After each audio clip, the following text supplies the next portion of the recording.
And so it begins.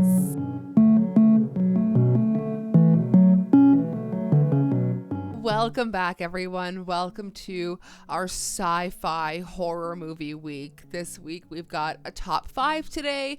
We've got 2 movie reviews coming at you. We have a podcast episode corresponding to the theme. It's going to be a very exciting week. You guys know I love a themed week. So strap in because we're talking all things sci-fi this week. Like I said, today's video is a top 5. Today I'm talking about 5 sci-fi horror movies you absolutely need to be checking out immediately. Some brand new, some a little older, but either way, all a good time. So check out all of my links down below if you'd like to see any more of me or support the channel any further. Let's dive right into it today with a brand new movie, a film that I immediately put it on it's in my top 5 horror movies of the year right now. If you like a slimy, erotic, tentacly good time, you have to check out Touch Me from 2025. 2 codependent best friends become addicted to the heroin-like touch of an alien narcissist who may or may not be trying to take over the world. This comes from Addison Hyman, the director of Hypochondriac that came out a few years ago.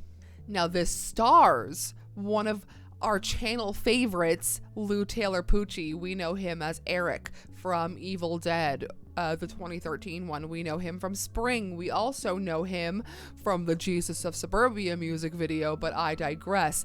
He plays like a Jared Leto type alien. It's so hilarious the way that he plays this character. The dancing in this movie is incredible, but it's just like the film is about, at the end of the day, it's about processing a trauma, okay, that happened. It's about maybe a codependency with a best friend along the way.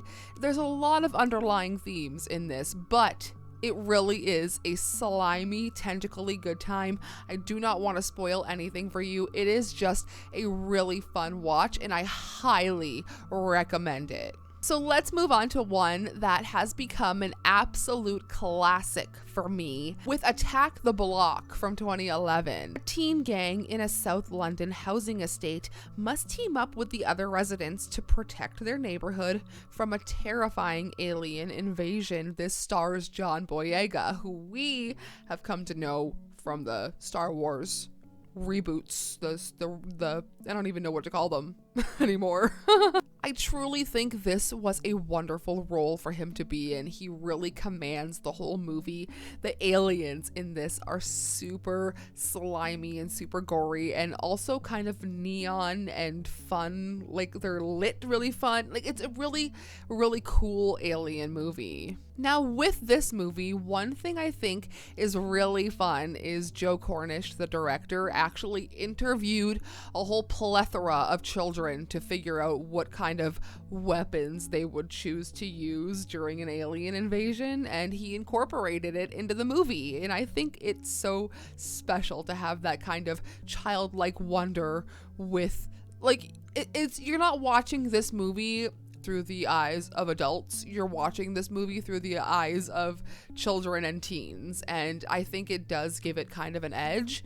It's also got a lot of really fun humor. It's kind of humorous at the same time. I love this movie. It's a special one. Now for this one, I'm going to show some physical media, but we're going to throw it all the way back to 1975 to talk about the Stepford Wives.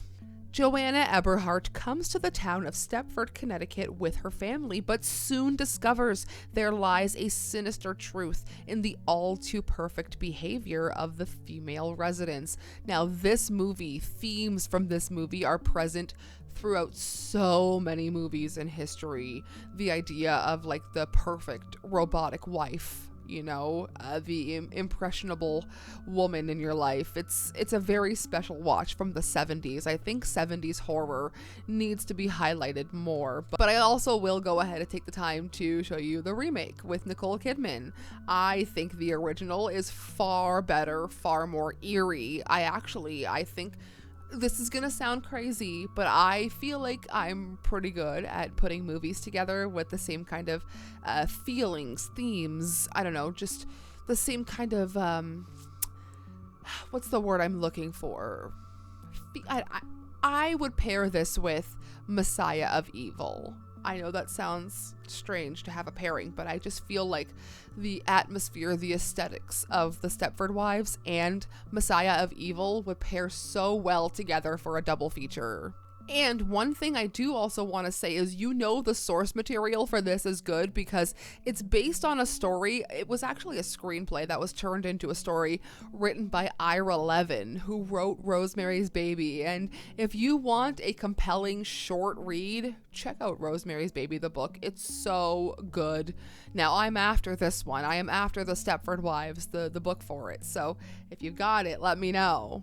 And I have to have an 80s horror movie. You guys know I love 80s horror, and there's gotta be one on this list. So I'm going to recommend one I've never talked about, with Galaxy of Terror from 1981. A ragtag spaceship crew sent on a rescue mission encounter a formidable enemy, their worst fears projected by their own imaginations. Now this I want to mention because the cast is so fun. First, it stars Erin Moran, who plays Joni. Happy days, Joni loves Chachi. It also stars Robert Englund and Sid Haig in a very early role.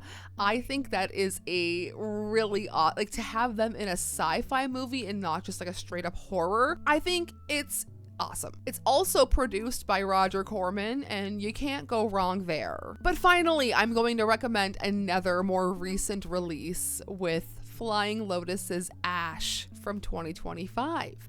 A woman wakes up on a distant planet and finds the crew of her space station viciously killed. Her investigation into what happened sets in motion a terrifying chain of events. This was originally set to star Joseph Gordon-Levitt and Tessa Thompson.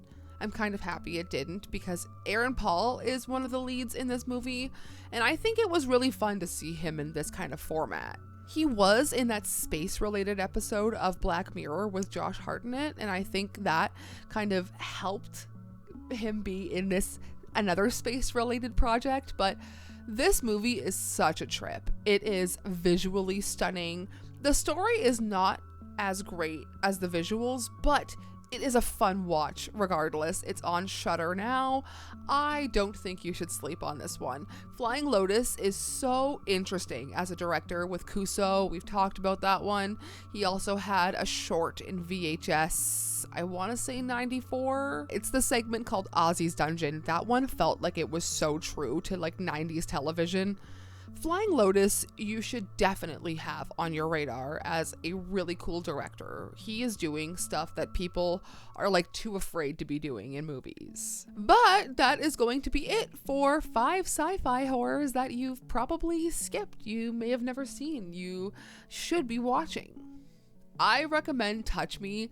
It was so good. I know it's not going to be for everybody, but it was for me. So in saying all of that, I will see you Monday for a movie review. I'm not going to spoil it, but I will tell you 2 things. It is something to do with aliens, and it is from a director of a franchise, the first movie in a franchise that I've already dissected in full, and a found footage movie that we absolutely love. So there's your 2 hints. Let me know if you can decipher that in the comments down below. I'll see you Monday. Sayonara, spooky fam.